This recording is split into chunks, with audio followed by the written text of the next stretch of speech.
At Granger, we're for the ones who specialize in saving the day and for the ones who've mastered the art of keeping business moving. We offer industrial-grade supplies for every industry with same-day pickup and next-day delivery on most orders, all backed by real people ready to help. So you can get the right answers and products right when you need them. Call, clickgranger.com, or just stop by. Granger, for the ones who get it done. The following production is part of the We Be Geeks podcast collective.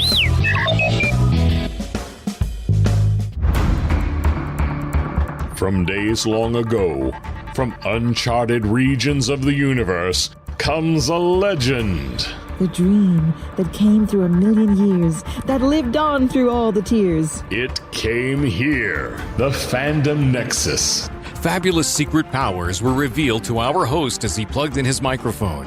I have a podcast! Here he is, your Spider-Pan, Jeremy.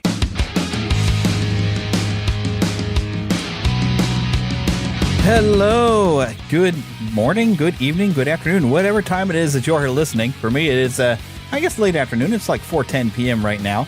I just stepped away from watching Buffalo and Miami playing a wild card game, and it wasn't quite the end of the game, but it seemed to me that Miami ran out of time. They really weren't going to be able to come around and beat Buffalo, which I was hoping for, because if they can take Buffalo out of the playoffs, then that's one big chance the Chiefs have to advance, I think, to the Super Bowl. But really, I think our biggest threats were Buffalo, of course, and then the Chargers, which the Chargers actually lost the Jacksonville Jaguars yesterday, as of time of recording here on a Sunday. But yeah, they lost on a Saturday. And so I was thinking, hey, if we can get rid of Buffalo, the two teams I was really concerned about for the Chiefs getting to the Super Bowl were definitely the Chargers and the Buffalo Bills. So, but it looks like the Buffalo Bills are going to advance. I need to look up some stuff, see who the Chiefs are playing. But this isn't a show about football. I was just, that's what I've been doing today as we get in there. So, kind of hoping the Chiefs are going to manage to get another Super Bowl run in there. It's been a kind of a rough season for us this year. So, are you rooting for your team still going on in the playoffs? Are you, or did you even care? I don't know. Let me know. Send us an email, podcast@neverlandpodcast.com.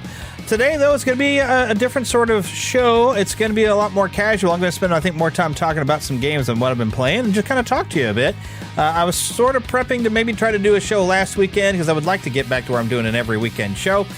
Things kind of went a little wrong there because Philip could not make it into a show at any point. He was pretty sick there for a while. I think he's much better now, but I haven't really had time to coordinate with him. So I'm just going to do a solo show today, and so we're just going to spend a little time together. You've wanted to spend some time with me, haven't you? Haven't you? Really? Haven't you? I hope. But that's pretty much what we're going to do. I'm just going to spend some time talking at you. So the funny thing is, so normally I start the show with what have you been watching and what have you been playing? Well, I haven't been really watching anything because I've been too busy playing. I've got a backlog of games, and I meant while I was off on my Christmas vacation to catch up on my backlog of games, but things didn't work out that way. And I may have discussed that a little bit in the last show when we were doing our year in review, but I'm going to talk about that a little bit more, and that'll be kind of a main focal topic of what I've been playing and some of my thoughts. I've had some reviews on, let's see, I guess I've gone through at least 2 different games, and I'm working my way through a third right now. And there should be fun things to talk about here on the show, so I'm saving those for later. So what I'm going to do instead here is move right on to some news.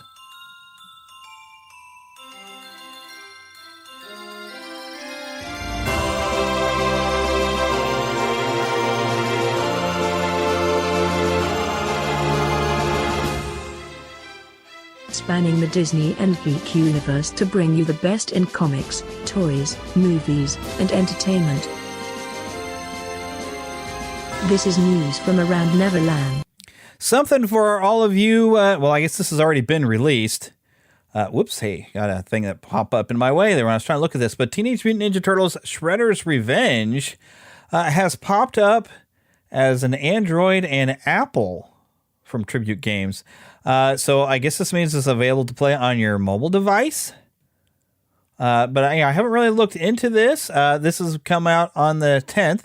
I've also heard that there's supposed to be some updates coming on this very, very soon. I don't have a whole lot of information about this, but I noticed that IGN was talking about this as a newer game and had it listed for Android and Apple. So I'm figuring this must mean that there is a mobile version of Teenage Mutant Ninja Turtles Shredder's Revenge. I was seeing something online, or at least on my PlayStation, they were talking about some sort of an update coming. I haven't seen that update happen yet. I have heard that the Cowabunga collection, however, has gotten some update where they'll have a little bit more online play on some of the other games that did not feature it before. I believe we're talking Turtles in Time.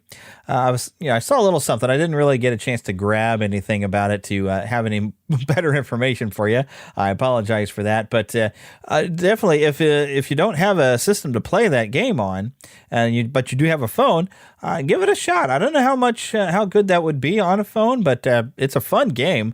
It might be hard to work on a phone. I'm not too good at playing things like that, of that nature, on my phone. I play solitaire and I play Wordle, on my phone, it's a little bit every day.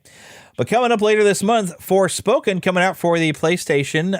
I think mainly PlayStation 5. I'm not sure if PlayStation 4 is getting this game or not. Also going to be available on PC. This is coming out. It is a Square Enix game. The look of it is impressive. There has been a demo out on the PS5. I tried it out, though. I had a hard time with the gameplay, and then I fell off of a bridge and had no idea how to get back. So I don't know how much I'm looking forward to this game necessarily, because the demo didn't really impress me. But I mean, it looks great, and it's a different sort of a combat system. I found it difficult to wrap my head around, I guess. But there's a lot of people excited about this. I'm going to see how people respond to it when the final release, because sometimes the demo version is a little different from the final release of a game. But Forspoken is supposed to come out January 24th, and I bet some of you are actually looking forward to that. You've probably heard of this game. There's been a lot of talk going on about this game for quite some time. Also, we've got a remake of the, sci-fi horror classic, are we going to call it that? Dead Space. Coming to the Xbox systems, PC, and PlayStation on January the 27th. Now, I recall playing a demo back on my Xbox 360 way back in those days of Dead Space, and I couldn't quite get into it. I didn't understand the concept that you're supposed to blast the limbs off the monsters. And because I was trying to play it like a Resident Evil game and it wasn't working, and I was getting frustrated, this doesn't seem to work. I don't like this. And it wasn't until later. I mean, there's been a whole series of games. There's been a lot of big fans of this game, and I thought, well, maybe I need to give this another go, but it's I don't think it's streaming anywhere. I have the PlayStation Plus full membership. I'm paying $17.99 for the whole package deal. But I don't believe that you can play the original. I think you can play Dead Space 3, which apparently was more of an action style game. It was a very different one. But here, this remake is coming, and I might look into it. I mean, that's not something we normally cover on this show, because it's a very dark and a horror type of thing, and we usually don't go that direction for films. But I don't know, games to me seem a little different. But yeah. Yeah. Okay, so moving on. All right, I got another thing here. Brand Portal from Gameloft. Where are we going? Here we go. Collections, Disney Dreamlight Valley. There was a release update here recently. There was a lot of things for holidays for those of you playing Disney Dreamlight Valley, which, by the way, we're going to talk about this a bit later. But I did find a page for the Gameloft here, and that's why I was reading off the Brand Portal. They released an update letting everybody know that they've got Buzz Lightyear Woody recently released, and also Stitch has recently been released to the game. So if you are somebody who maybe was playing it beforehand, I think didn't they launch this thing September, October? If you were playing then and you've done everything that you could think to do, and then you walked away, you want to come back and check out some of the new characters that are popping up. And that's actually kind of the point where I'm at, and I'm going to get into that here also a little bit later. Looky there. I have some great audio for you here. They were talking to the Cal Kestis actor, if you know what I'm talking about. Here we go. Star Wars Jedi Survivor, Cameron Monaghan, talking about the game. March 17th, 2023. The Star Wars Galaxy at this time is at an extremely dark point. And the situation for a Jedi has never been worse than what it is for Cal. So he's looking for any way to affect change, to survive, to protect the things that he cares about, and that's becoming increasingly difficult. And I think Cal is at this point where he is even questioning how it is that he's supposed to proceed and what his next move should be. And so when an opportunity seemingly presents itself for him, he's going to throw himself at it full force. And that's kind of what launches us into our story. Yeah, I think that a lot of the story of the first game was what happens when you lose your family and how can you find a new one for yourself. With this story, we say, okay, you have a family, but when the circumstances around you change, what happens when you all have different opinions on how to deal with those circumstances? What happens when you put strain on a family and on your relationships? What does that look like for these characters and their interactions? And of course, over the course of our story, we find new characters, new interactions, and we really continue to open up, Cal's relationships as well. There's a bunch of new characters that I really like what they do to shift the kind of the dynamic in the story.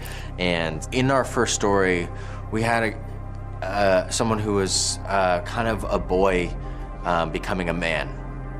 He doesn't have a safety net, is what I guess I can say. That's a part of adulthood is you have to live with the decisions that you make, and it's challenging, and you can be affected by them, and they can haunt you. We have a really interesting story with Cal where he's faced with challenges that are difficult, and there's not necessarily any right answers. And it's something that I always really wanted to explore with the character. It was a conversation that we had immediately after the first game was, how do we put this character in situations that are challenging? And what are the ones that are really going to push him to the point where he might break? How do we get him to that point, and what do we do from there? And what is the story that will be the most exciting, and where we can still find adventure, but also find something that is deeper and darker and more intricate and complex. So, yeah, I think that we have a bunch of really big questions that we're asking with this one. It's funny because it's this dual-sided thing, right? You have an established lore, character, canon, all this stuff, and you're so excited about it and you love it, but also at the end of the day, this needs to exist and be satisfying and interesting regardless of this, right? And you want to be able to have them interact with each other and have an interplay, but you also, it's always been important with me with our stories that the drama, the stakes, the characters should be clear regardless of whether or not you have any understanding of anything outside of it. And I want anybody who's never watched a Star Wars movie, read a Star Wars story, anything like that, to be able to jump into this and play it and still be able to understand it.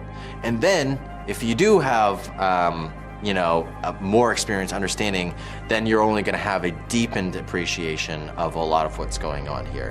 And Lucasfilm were really generous in always adding input, explaining, and helping us find our footing and where the story should be and where it should live. But yeah, it's always been really important to me to make sure that our story is satisfying on its own, and stands on its own 2 feet, and that being the priority. All right, so this was posted by Game Informer to their YouTube page. Once again, it's an interview with actor Cameron Monaghan, who plays Cal Kestis in Star Wars Jedi Survivor. We've previously seen him in Fallen Order. And, I find it interesting, his talk of, trying to find a way to tell a compelling story that has to exist somewhere and get how it can interplay with the established canon that we have already with Star Wars. You want to have a story that new fans can come in and play, and maybe they've not seen Star Wars, odds are, I don't know why they would. Well, other than it being interesting and a good game. I mean, it's a good game, so I don't see what they would be interested in playing the game if they've never seen a Star Wars film. Though, I mean, it's not like you've never heard of Star Wars by the time you get to where you're going to play a game like this, right? So, I seriously doubt that would be a factor. But getting these stories to interlace in with established canon and the stories we know. That would be an interesting thing with trying to write stories and bring stories in there now. And now there's more of a brain trust that kind of keeps an eye on everything. Now, this is almost old news. This is coming from Breitbart. DeSantis-backed plan would replace Disney World's self-rule with state oversight under the same laws as everyone else. So some of the story, and I guess I could play audio of it, but I won't. So Florida isn't backing down from its intention to strip Walt Disney World of its self-governing status following Disney's decision to pick a political fight with Governor Ron DeSantis last year over the state's anti-grooming parental rights and education law. For those of you who might remember some of this, basically, the state of Florida was saying, hey, around a certain age, there's certain things that don't belong in the class. Well, heck, there's a lot of stuff that don't belong in a classroom. But they're around that certain age, so like, no, that is not an area that we feel comfortable with you. Some things you're not comfortable with bringing into the school, especially like a 6-year-old should not be dealing with these issues. I don't want to get too far into it. But, of course, Disney decided, well, hey, we're going to stand up to that. Now, Disney has always had like a self-government. They were, they kind of had worked out things with the state of Florida, and Walt had kind of worked some things, and Florida was glad to have them. But I mean, I think we saw some of this also happen a bit in California, where California, was like, hey, you know what? You've been getting a lot of tax-free benefits over here, and we need to alter that. Well, something similar to that is actually happening now, I guess, in Florida, where basically Disney's just going to have to follow the same rules as everyone else. And Disney, in its own way, has been in a bit of a decline. The stock's been going down. I don't know if they've managed to turn that around, and I don't know if things are really going to be changing just because Bob Iger's back. And frankly, I'm not covering Disney so much anymore. I just found it to be interesting that they spoke up. It's like, okay, if you want to be able to have a point of view and jump into stuff just like every other business would have, then you're gonna have to follow the same rules as the other businesses in this state. So I'm gonna like to see how this is gonna play itself out. But here was some interesting things. So Disney, I mean, their biggest competition is clearly Universal. And I'm going to be limited on what I can see out of Bloomberg. But there was an announcement that Universal is actually building a new family resort in Texas and in Las Vegas, a horror attraction. Now, right now, this one is going to be family-focused resort aimed specifically at younger kids on 97 acres of land that they've acquired in a Dallas suburb, Frisco, Texas. And this is going to have some rides, shows, and a hotel, character meet and greets, and everything. This would also, of course, include Minions and Shrek, which, of course, is very popular among the kids. They have 20 acres at 110 square feet added to Anchor, and then 10 and a 20-acre expansion on Area 15. And that's a year-round horror-focused destination in Las Vegas. This could actually be very popular. I mean, they're very well known for doing the Hollywood Horror Nights and that kind of a thing. So this, I think, is going to work out pretty well for Universal. In fact, recently, Universal just opened, I think, isn't Florida supposed to get one too? But Hollywood, I've been seeing a lot of footage of the Hollywood Nintendo World opening up in Universal, and there's just some neat stuff, and having this great Super Mario area is going to go gangbusters when this movie comes out. But I mean, the stuff they have in that park is just fantastic. But Universal has really got some great licensed properties and some really good stuff popping up. And having another park in the Midwest, and I guess going south in Texas, you'll have better weather. I'd still, I always said Disney should have built a park here in Kansas City, and they almost built one in Marceline. It would have been nice if that would have happened here in one of Disney's hometowns here, but that's okay. We didn't get it. But Universal is going to have something, a little closer. So maybe, they get that built up. I don't know if they'll get a Harry Potter park going on down there in Texas. I don't know what all the plan is, but if they build that Nintendo area, I mean, if they put everything in there in Texas, like what they would have in Florida and Hollywood, and I mean, that's probably an easier airfare for me to get down to Frisco, Texas. So I would say that's probably, I'm going to say that's a good thing. Mama, another gator got in the house. Another gator? Give me that shovel. Come here. Get him, Mama. Get that gator.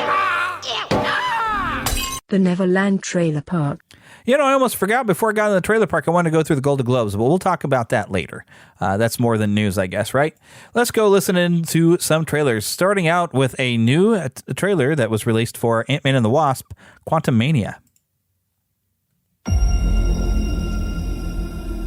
You're an interesting man, Scott Lang. You're an Avenger. You have a daughter. But you've lost a lot of time, like me. We can help each other with that.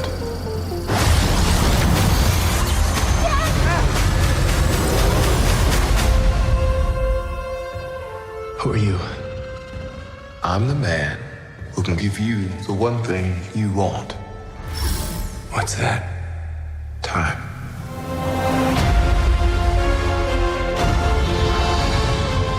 It can rewrite existence and shatter timelines. You cannot trust him. I don't care who this guy is. I just lost so much. He can give us a second chance.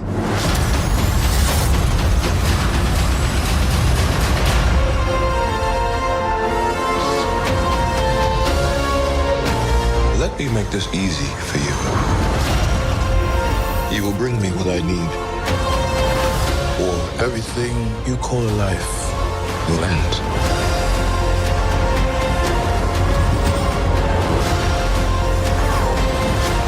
This is all my fault.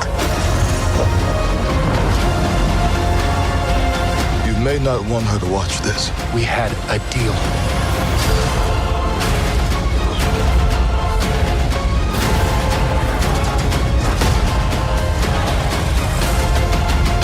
Thought you could win.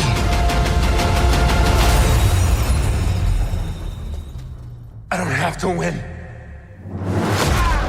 We both just have to lose. I'm sorry, Cassie.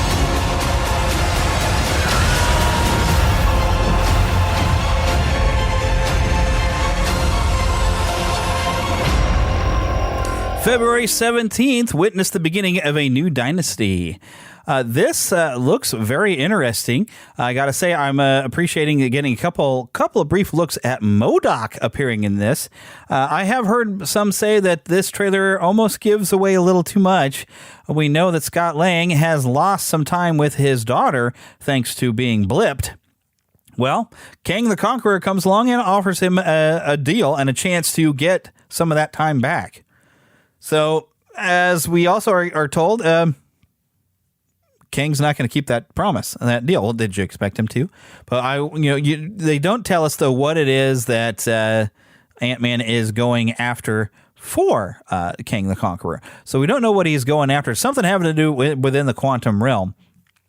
From what little bit I have heard, there's been some information and. We know that at least reshoots do happen, and apparently there are some recent reshoots that have been going on here, and some knowledge of it, some news has popped around that it could be that they're trying to add a bit more humor, that maybe the story was a little darker than they expected, and I've seen some concern that the current style of Marvel films has almost been a little too goofy with cheap laughs.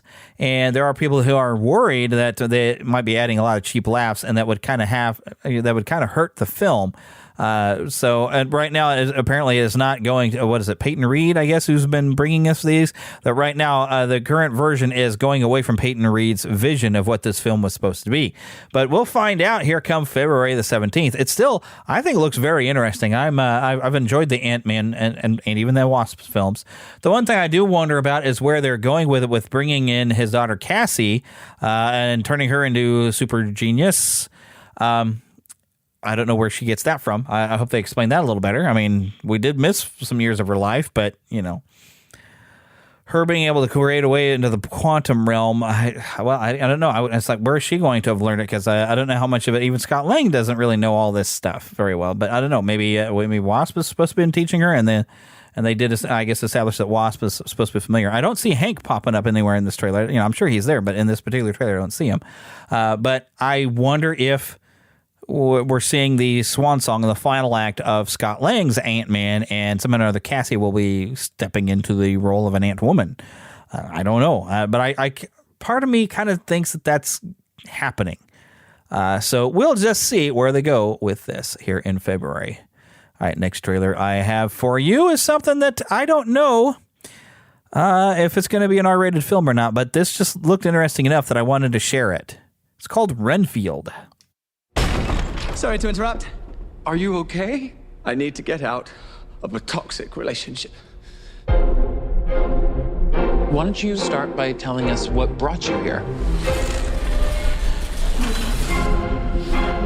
My boss, he's different.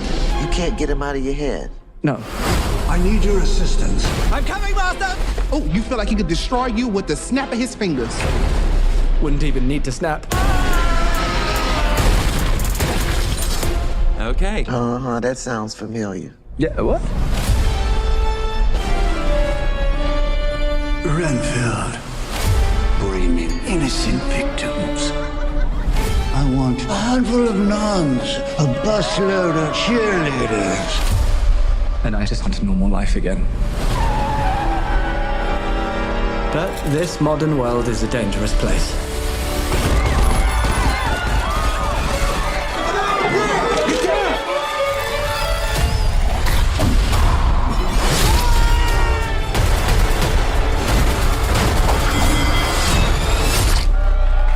Thank you. You saved my life. Did I watch you cut a guy with a decorative serving platter? It's all in the wrist. Let me explain. My boss gave me this power. In return, I tend to his needs, including care, feeding. You bring him people to eat? You're like the guy that gets the villain's Postmates. But if you were to stop focusing on his needs, what would happen? He won't grow to full power. Exactly. He won't grow to full power. What? That's so weird. Why would you phrase it like that? But yes. Hi. Are you here for the meeting? Well, come on. No! Some call me the Dark One.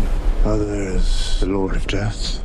To most, I am Dracula.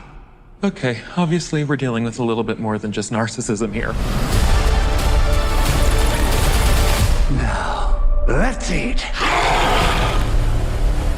April 14th, Renfield. And here's the description we have here on the Universal Pictures official channel. Evil doesn't span eternity without a little help. In this modern monster tale of Dracula's loyal servant, Nicholas Hoult from Mad Max Fury Road and the X-Men franchise, I believe he's played Beast in the more recent films. He stars as Renfield, the tortured aide to history's most narcissistic boss, Dracula, played by Nicolas Cage. Heck yeah, I love this. Renfield is forced to procure his master's prey and do his every bidding, no matter how debased. But now, after centuries of servitude, Renfield is ready to see if there's a life outside the shadow of the Prince of Darkness, if he can only figure out a way how to end his codependency. Renfield's directed by Chris McKay, known for Tomorrow War and the Lego Batman movie, from a screenplay by Ryan Ridley from the Ghosted series and the Rick and Morty series, based on an original idea by The Walking Dead and Invincible creator Robert Kirkman. The film co-stars Awkwafina. I'm sure we know her. She was in Shang-Chi and the Legend of the Ten Rings. Ben Schwartz, he's Sonic, and also the After Party. And Adrian Martinez from The Secret Life of Walter Mitty and Focus. And the Emmy winner and Oscar nominee Shohreh Aghdashloo from House of Sodom and House of Sand of Fog. Renfield is produced by Skybound Entertainment partners Robert Kirkman and David Alpert, known for Walking Dead and Invincible. A lot of the people, though, from who's working on this, I would expect R-rated content that we're not seeing in these trailers. And I don't see anything about what this is rated yet. Right now, I've got a Wikipedia page pulled up, and even in here, I can't find anything about what it will be rated. I think they might have been able to keep it to a PG-13. I think that's possible. This could be a good horror comedy, although it's strange to come out in April. I would have put this out in October for some fun. But April sometimes is that spring time where you put out something that you don't know exactly what's going to happen with this movie. So you kind of just put it out there just to see if anybody checks it out. But it seems like what could be a fun idea, and it could be interesting. And so I'm curious. And as long as they don't slap an R rating on it, I will check it out. I don't go for R-rated movies. The older I get, the less I go for R-rated movies. Plus, I think R-rated movies have gone further than they used to, in my opinion. But anyways, moving on to the next thing we have here, Oppenheimer, which I don't understand everything about this yet, but it's getting a lot of buzz.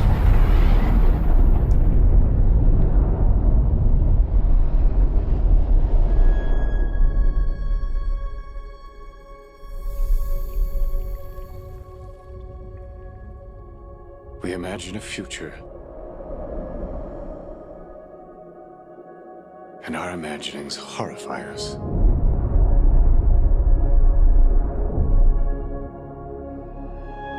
They won't fear it until they understand it.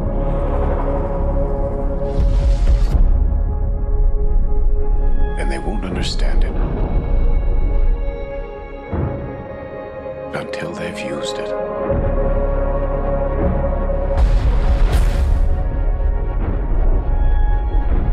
Theory will take you only so far.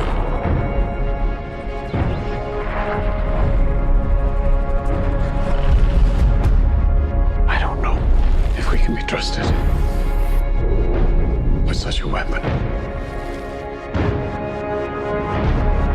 But we have no choice.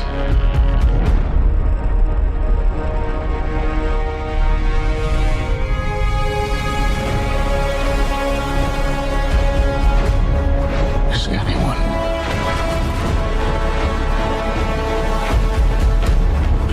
ever going to tell the truth about what's happening here?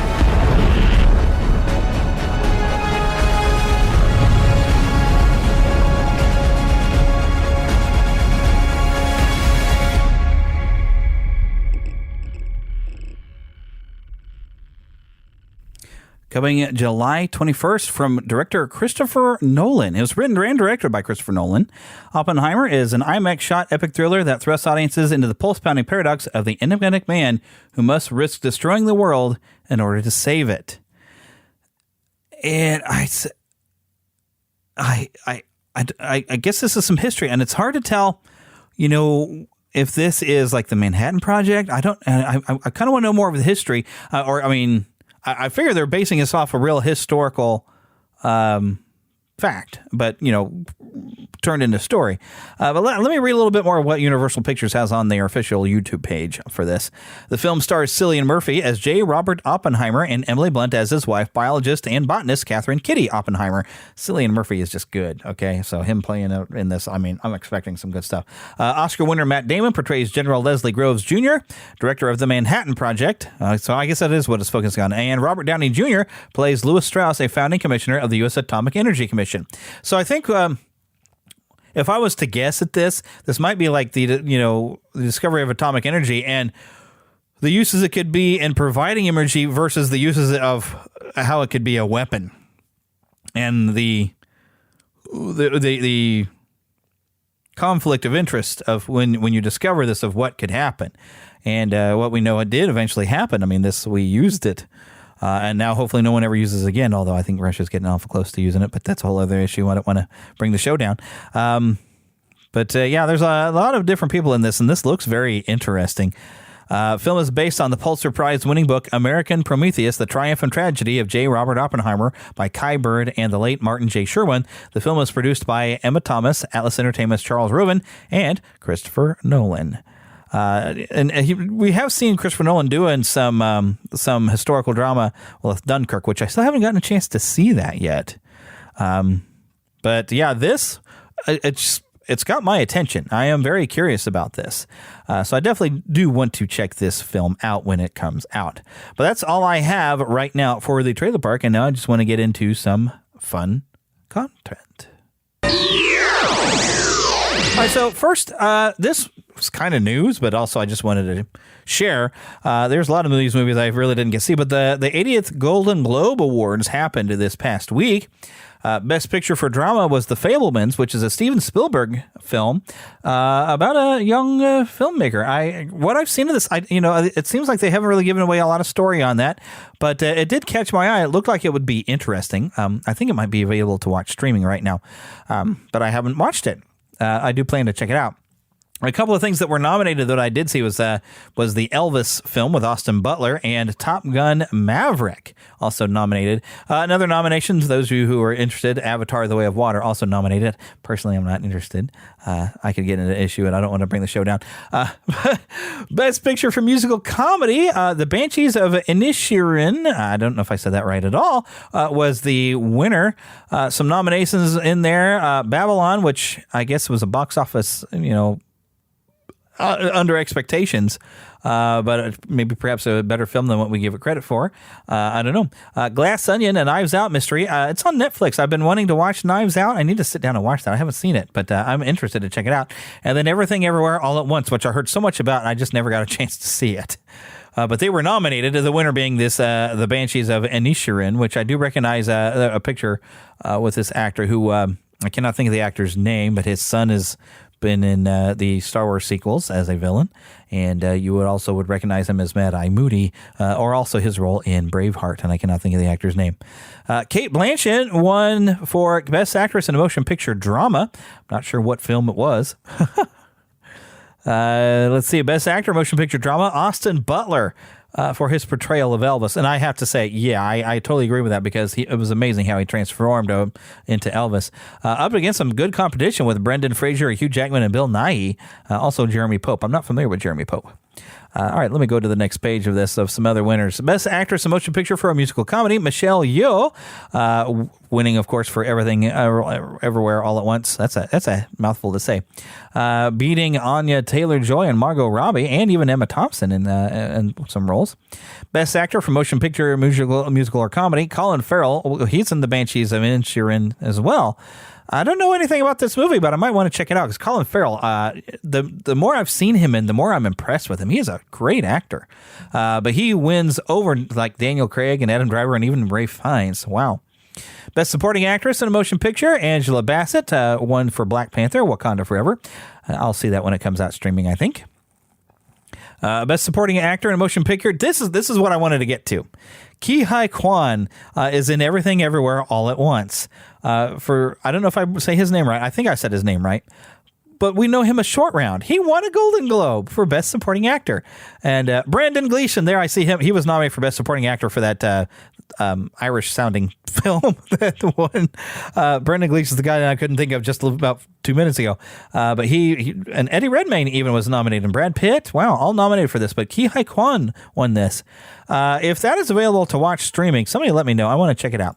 I might go just a little further, just because Best Director, Steven Spielberg for The Fabelmans. I'm going to have to check this movie out.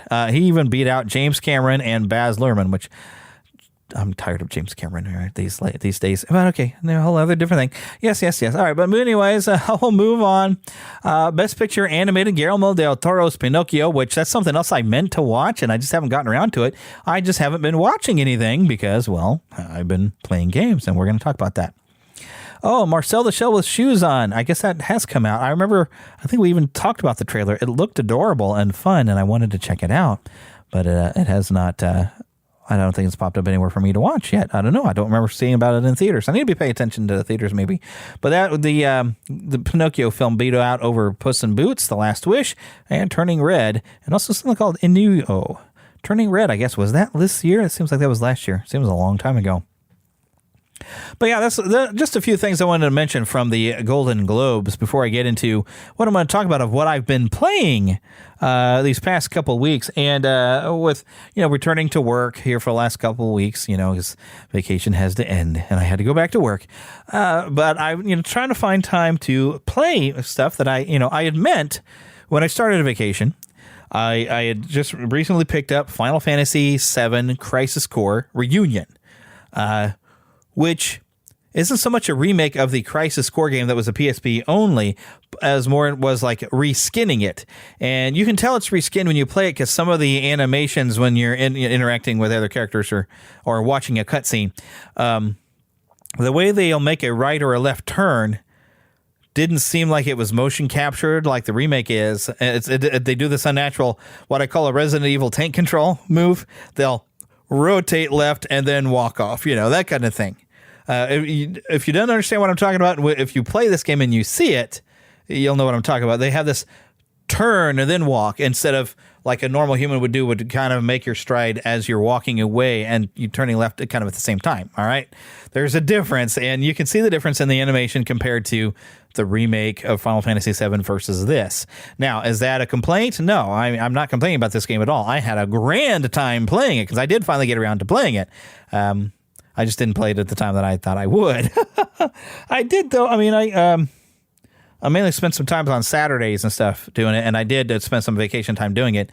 But so I'll go ahead and I'll talk about this game before I talk about the game that dominated most of my vacation that I didn't expect to play. But yes, this definitely gets a recommendation from me. This helps fill in a little bit of it's a prequel to the Final Fantasy VII remake and prequel to the Final Fantasy VII game, because at the time that this story of this game, and they kept to it, I think, pretty well. This was a prequel to the original Final Fantasy VII game, and it tells the story of Zack Fair, how he meets up with Aerith and their relationship before he goes on an ill-fated journey with Cloud Strife, we know from the Final Fantasy VII, which I really don't want to spoil too much here, but I mean, we go through a whole incident. If those of you who are familiar with the Final Fantasy VII story, when they go to Nibelheim, which, it's Cloud Strife's hometown, and the incident that happens there, it's like a lot of a big build up to that. This is like Sephiroth begins, okay? And Sephiroth being the main villain from Final Fantasy VII. But this tells the story of some different villains, a guy named Genesis. And we get to see the people who trained Zack in the soldier program and how he becomes soldier first class and what happens to the people that trained him, and also getting into the genetic experiments that Shinra was doing on their soldiers. So, and we really kind of dive into that, and we get to see the effects of it in the Final Fantasy VII, but we get to see some effects of it in the degradation of experiments that were done to some of the people that what it degenerated them and caused different problems. And they're basically the villain of this is really, they're doing some bad stuff, but their goal is to try to save themselves, and they're not always the best methods. But by the time they get to the end, Zack Fair kind of realizes, oh, you knew that it would work out like this if you did all this stuff. So I understand you were trying to save your life, but well, you did a lot of bad stuff. But it also jumps right over to the remake, and I could even tell some difference between stuff that had been animated on those PSP and some newer animation that was transitioning it to remake. You can definitely see some difference in the. It's like going from standard definition TV to a high definition TV, if you understand what I'm saying. Or if you're watching it all in high definition, but you watch something in standard definition on a high def that hasn't really had the upscaling, yeah, I think you'll understand what I'm saying. I mean, you can definitely tell that it's not as these rendered cutscenes, and they are fantastic looking, but you can tell they're not at the full quality of what they were rendering them now. They were the original renders of these little bits, and you get some of these little video bits whenever you trigger a summon. And which the interesting thing is the gameplay is very different, and the combat is very different, in that you have a like a roulette wheel that will bring up either characters and numbers, and when certain you get three of a certain character, it has certain effects. Certain numbers all come together, have certain effects, and this will keep rolling. And while you're in a combat, and will allow you to at times use a limit break or a summon depending upon what numbers come up. So it keeps the combat fresh. You can't necessarily time when you would want to use a summon or a limit break or whatever, because you have to have one unlocked through this roulette wheel. So it makes it very interesting. But the majority of the game is you going from combat to combat. It's very much an action-oriented game, and you will spend more time doing the side missions than you will do, I think, on the main story. That's why I spent most of my time up. I like, if I can level myself up above where I'm more powerful than I need to be for that part of the story, I will certainly do it. And so I did do that with the goal in mind. You can find most of my playthrough, I think the majority of it, on the official YouTube channel that we have, the Neverland official gaming channel. You can watch me play through this game. Beware of spoilers and everything like that. But most of the time was spent playing these side missions, trying to build up the Zach's abilities and level them up and gain new materia and combining materia. And once I kind of happened upon how to combine materia to create a death materia and loading that now into because you've got like 4 or 5 different sets of how you can set up your materia and your weapons and your gear, and you can switch between them based upon situation. You've already got everything kind of preset. And so you can kind of choose which set you want to use for whatever situation. But once I had that death one figured out, it'll cause some instant kills on a lot of things, and that came in handy. And if it doesn't instantly kill, it does a lot of damage. But I had a lot of fun. There's a lot of interesting strategy to this and very combat-oriented. I still haven't even done every single side mission. There's a lot of things still left for me to do, but I wanted to finish the story once I got to a certain point. I was really interested in getting the story rolling, and especially when we hit a certain point, that I was getting the story that I was familiar with when he meets up with his friend Cloud Strife. And also there's some side mission of trying to build a flower cart for Aerith. We learned how Aerith becomes the flower girl where she's selling flowers in Midgar. But there's a lot of things where we get to meet some of the characters we're familiar with going into this, and also getting to see at the point where Zach Fair and Cloud Strife after Nibelheim are then themselves experimented on. You get to see a lot more about Professor Hojo trying to create Sephiroth clones because Sephiroth was his greatest achievement for what he did. He basically created a monster, and that's a theme: is are we men, are we human, or are we monsters? For what's been done to us. And a lot of stuff is done to Cloud and Zach over the course of about 4 years. And then it's years later that they make a return, and that was Zach Fair and Cloud. The Cloud is kind of out of it, but Zach doesn't realize he's lost so much time. And there's some really good heartbreaking scenes or bits where he finds out about all these letters that Aerith wrote him, not knowing where he was. And then she eventually just stopped writing letters after about 88 letters. And you'll learn some stuff about some characters that you thought maybe were kind of bad, but maybe they're not all bad due to some of the stuff dealing with these letters. But I don't want to spill any more guts. I don't want to spoil this for you. I do recommend it. I did have a lot of fun playing through this game. So definitely. And did I enjoy it as much as the remake? Maybe not necessarily. I really love the remake. Was a great journey and adventure through story. This is it was when it originally was made on. It was on a smaller system, and it was more focused on gameplay and action gameplay, and a little less on the story. But it was still an interesting story, and it was still fun to play. So I definitely recommend this for it's. I believe might be on PC now, but probably not. But it is for PS5 and I believe PS4 as well. So. Why didn't I get started right away? Well, I did kind of. I started playing it, but then I saw the holiday sales, and I found the Disney Dreamlight Valley very inexpensive on a holiday sale for the PlayStation right now. Those of you with an Xbox, if you have the I forget what they call that, your game program where you get to stream stuff for free. You were given access to Disney Dreamlight pretty free, but I got the Founders package for a pretty good deal, so I went ahead and picked it up, and then I started playing it, and I started having so much fun with it that I got distracted.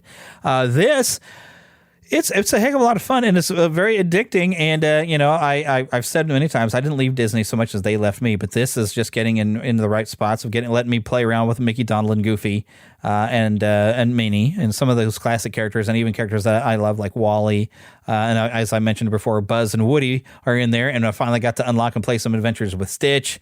Ariel and Eric are in there, and Ursula's in there. I mean, a lot of just fun characters. Some of the newer characters too. I wasn't that interested in the Frozen characters, and Moana is fun to have there. I like the movie Moana, but I was like, oh, okay, nice, they're in there. There was a lot more classic characters I wish were in there. They keep and some promotional imagery, and even imagery as the game's loading, they show Belle, but Belle's not in the game, and Belle would be somebody I'd want to unlock. Belle and all the Beauty and the Beast characters. There's a lot of characters I wish were in the game that are not there yet, but there seems to be promise that they're coming. because if you go into the castle where you unlock different realms to unlock these people, there is a lot of doors that don't have a symbol on them. Because basically what you do is there's a door that's got a symbol that's got night thorns on it. You remove the night thorns for the cost of a certain amount of dream light that you acquire. I'll explain this here later. And you go into that realm, you do a few extra side quests, you bring that character into your valley, and then you have, while you're leveling them up to 10 for activities, you get all these different little fun little quests and adventures to go on with that character. But you'll do a lot of the basic things. I mean, this is Animal Crossing in a lot of ways. You'll do a lot of farming, mining, fishing, crafting, all kinds of different stuff. And it's just fun. You can decorate your little home with a lot of fun Disney items and stuff like that. You can go shopping in Scrooge McDuck's store and buy different type of items for your home or different clothing.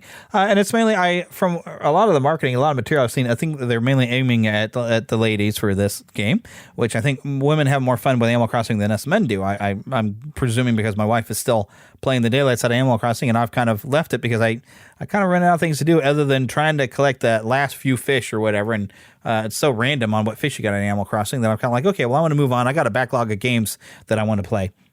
And that's kind of what happened here. I've now finished every quest that's available to me for all the characters. And so I was able to just set Dreamlight Valley aside. But it is a nice, just casual game to just sit and kind of fool around, and like all the different characters you bring in, you just choose what ability they are going to enhance. Your farming, foraging, mining, or fishing. And then so you take one of those characters with you when you go and do one of those activities, and they'll give you some bonuses. And also, if you're trying to level them up, they'll get a little bit bonus experience for different things. And they'll help you when you're trying to, iron ore is the biggest commodity I needed all the time, is iron ore to make iron ingots, which takes 5 ore to make 1 ingot.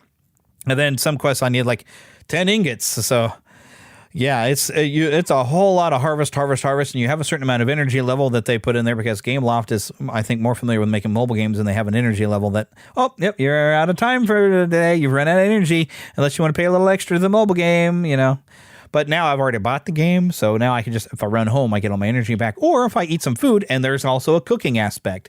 And I've had a lot of fun looking up all the different recipes and making the different recipes and working in Remy's restaurant, Chez Remy, making restaurants for all of the Disney characters that come in and will order food. So, I mean, there's a lot of different fun activities, and it's really casual. You can just sit there and fool around and do stuff. There is one thing I'd kind of like to craft. There's like the Mickey Mouse water tower. I kind of want to craft it, but it takes a lot of materials, and I'm like, I'm so tired of harvesting iron ore that I don't want to go and need 100 ingots, I think, for that thing. So, I run out of things to do, and I'll move on and play something else. But when the next edition comes out, when I hear about it, I will jump back on and play with the new editions. So it's definitely, I think, worth picking up if you still enjoy some of the Disney characters. So the next thing, I'm about to move my microphone around. The next thing that I've been playing here recently, and I'm still working on my first playthrough, and I have a little bit of footage of me trying out Lego Star Wars, The Skywalker Saga. But the video that I have online, the videos that I have, I was still kind of getting my bearings, and I'm used to the old Lego games where you basically just want to collect as many studs as you possibly can so you can unlock stuff. And they have a lot of hub areas, or worlds or planets. Like on Tatooine, you have like a Jundland Waste area. You also have Mos Espa or Mos Eisley, different areas that you can play through some story modes of that, but not necessarily be playing a level. But it's also open world. Each one is like an open world. And there's a lot of activities to do to collect studs, collect data cards, collect kyber crystals, so many different things to collect to unlock things. And I got caught up in just running around collecting stuff that I was like, I'm really not getting anywhere in the story. And I'm sure I made some fairly boring videos. Well, I quit making videos, and I was like, you know what? I am just going to focus on playing through some of the stories. So now I've played through the original trilogy, and let's see, I believe I'm about to start Revenge of the Sith. I went through the original trilogy, then I've gone back and started playing the prequels. And eventually I'll get around to playing the sequels. I'll play all of the through the story things. And I've worked on unlocking a few things. There's one thing I wish I would have known I could unlock first. I would have done it first. And that is, with one data card and a million Lego studs, you can double your the value of the Lego sets, which of course after doubling by going 2 million, now you can 4 times, it goes up each time. But so I want to go through those levels to get where all my studs are more valuable, and then it'll be a lot easier to unlock enough studs to purchase all these side characters that I unlock, or ships. And there's different character classes. There's scoundrels, there's scavengers, there's evil characters, there's hero characters, there's Jedis, and there's dark side characters, and there's extra characters. And one goofy character, I believe he was marked as an extra, was Frozen Han. I haven't played with Frozen Han, but I unlocked him because I thought it was hilarious that these are playable characters, Frozen Han. But there's so much activities in there that really you can go through, play the stories, have your fun doing that, and then as casually go through and solve the puzzles and have all the fun of unlocking everything, which I believe last time I spoke with Eric, last show, I think he was talking about he's still working on trying to unlock everything because there is just so much. And I think he might be aiming for a platinum on that game. I don't know if I'm going to platinum and try to unlock everything on that because there's just so much. And I have a backlog of games that I want to play. So when I'm done playing through the main bits of story, I may set this aside. And I recently acquired Tunic. Which is basically, imagine a cute little fox dressed up like Link from the Legend of Zelda series. I would like to play that. Also, I need to, I guess, sit and play these God of War games, and I've got even some PlayStation 4 games that stacked up that I didn't finish Red Dead Redemption 2 or Far Cry 4. I didn't even start Far Cry 5, but I own it. And I got a lot of games that I bought, and then a lot of games I have access to because of PlayStation Plus thing. So I want to move on to other games and play different stuff. And I even have a Call of Duty game that Philip gave me It was set in the 80s. I think it's Cold War, and it's set in the 80s. And we had fun playing it when it first came out, playing the, I forgot what you would call it, basically, where it was us versus a bunch of bots. And then we were running around a shopping mall, and I just loved it. Running around a shopping mall was so 80s. It was great. There was an arcade, and we was like, all right, we're going to claim the arcade and defend it. Stuff like that. Had a lot of fun playing with Philip on that. So I figure I'll play through the story on that at some point, too. But I got a stack of things I want to play, and even some new games coming. I already reserved a deluxe copy of Hogwarts Legacy, and I'm getting a solid copy of that, not a digital copy, because I want to get a disc. So, and maybe we'll be able to talk about that a little bit later. Like Eric's best friend, Adrian Rapp, we had at a convention. You might be familiar with Adrian Rapp. You're familiar with Disney. He did a lot of work with Avalanche Studios before with the Disney Infinity. He drew storyboards and worked with a lot of the voice actors. I don't know if he's got a chance to work on this one. He's been ill. I think he's on dialysis and stuff now. So, prayers to him. And I think we had for a long time, had links up where you could support him and his family and help him out financially. But I don't believe that campaign's going on anymore. But I don't know if he's really gotten to do a lot of work on that. I don't know if he's still working with Avalanche. I'm not sure. But if at some point he's allowed to be able to talk about the game and he has worked on it, I would love to have him on the show to share. Plus, I think he's got even some new books with his comic strips that he draws. He's a comic book artist. I mean, he's drawn Archie and the Pink Panther, lots of different characters he's gotten to work on for different comic companies. A lot of neat stuff, but you can also buy a lot of his art directly, some prints. But yeah, he's just a really cool guy. And if he gets to come and talk to us about Hogwarts Legacy at some point, I will try to have him on to do that. But I'm looking forward to that game coming out, and I want to have everything kind of cleaned up before that game comes out because I think that's going to consume a lot of my time when that game releases. So yeah, I'm trying to play through as many things as I can. So I finish work, I come home, and I play. That's pretty much what I've been doing. I even took some time. I wanted to play through Stray again. Now it's available on PS5, and I went ahead instead of just having the free copy from PlayStation Plus. I was like, this is an independent developer. Let me throw some money their way. So I went and purchased it because it was on a holiday sale as well. So I've picked that one up as well and played through it again. And I gotta say, if you have not played this game on a PS5 or with something that has haptic feedback, it's totally worth it. They moved all the cats meowing and everything. It's like you're holding the cat that you're playing as in your hands. Because the purrs come from it, and it even vibrates in a good purr. I mean, the haptic feedback with the vibration, it was just amazing with the purring and how the different meows and different sounds that your kitty would make and stuff. It was a great, much more fun, different experience. I mean, I loved playing it on the PS4, but it was a much more fun experience on PS5 with all the different things they can do with that controller on a PS5. So I definitely recommend it if you haven't played it already. And it was, I think we've discussed Stray, and I tried to explain it to Philip at one time. Just a great game, and apparently you can beat it in 2 hours. That's an achievement, apparently, is to finish the game in 2 hours. I generally take my time going through it, but I guess as I've unlocked some stuff and I got some trophies on it, maybe I will try to speed run it someday, but like I said, I got a backlog of things, but I just felt like playing through it again because I wanted to get my trophies because the PS4 trophies didn't translate over. So I'm like, I got to earn them again. All right, here we go then. And I earned more trophies on the PS5 playthrough than I did on the PS4 playthrough. So another game I definitely recommend. But anyways, it's time to wrap this up. I am working on some guests to come over in the next few weeks. We're looking forward to a return with Phil Lawler very soon. I'm working on that. And hey, don't forget, Planet Comic-Con here in Kansas City. We have a panel on both Friday and Sunday, and I'm working on seeing about getting there Saturday, but I might save my money because I do have a budget.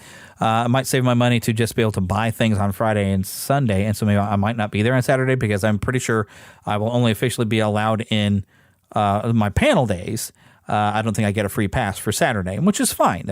I guess that's fair, which means I would have to buy an expensive ticket, and that ticket is money that I could, I could be spending it on different things. Like I was just seeing some more cast from Star Trek: The Next Generation, like Jonathan Frakes and Brent Spiner will be at Planet Comic-Con here, and if I can get in there like on a Sunday and a Friday, it's not that busy. If they're there on those days, maybe I'll get into their lines and get some signed stuff. I don't know. It's another deal. It's some stuff I'm thinking about doing. But anyways, let's wrap this up here. Of course, make sure you visit neverlandpodcast.com on the front page. Make sure you go through and find that my podcast reviews. If you happen to have a podcast, you want to see your reviews from around the world, great service there that will send your reviews to your email. So make sure you go and visit that. And hopefully you've all now made the transition over with me to Red Circle. So we have a brand new RSS feed, by the way. Red Circle is a pretty nice service, too. I don't know. There are ads that they're going to be putting in the podcast, and I'm sure you've heard a few. So if you want to get away from those ads, we have a Patreon page, patreon.com/Neverland Podcast, for just $1 a month, and you can get an ad-free RSS feed specific to you for everything I put over there. Of course, we're on YouTube and Facebook and Twitter, Neverland PCast and Neverland Podcast on Facebook and Twitter, respectively. We also have a Facebook group. But I'd also like to thank Karen Kennedy, Ricky Pope of the Christian Nerds Unite, and Darren Wilhite of the Wilhite and Wall Show for helping me out with the intro. And now, get lost in an adventure, and I will see you next time.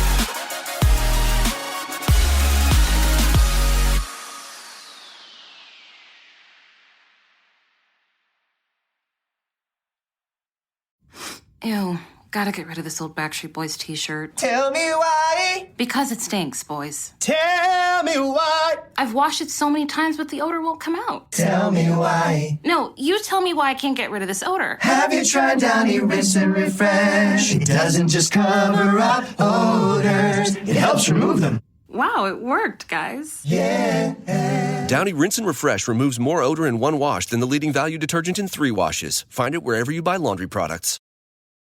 At Grainger, we're for the ones who specialize in saving the day and for the ones who've mastered the art of keeping business moving. We offer industrial-grade supplies for every industry with same-day pickup and next-day delivery on most orders, all backed by real people ready to help. So you can get the right answers and products right when you need them. Call, click Grainger.com, or just stop by. Grainger, for the ones who get it done.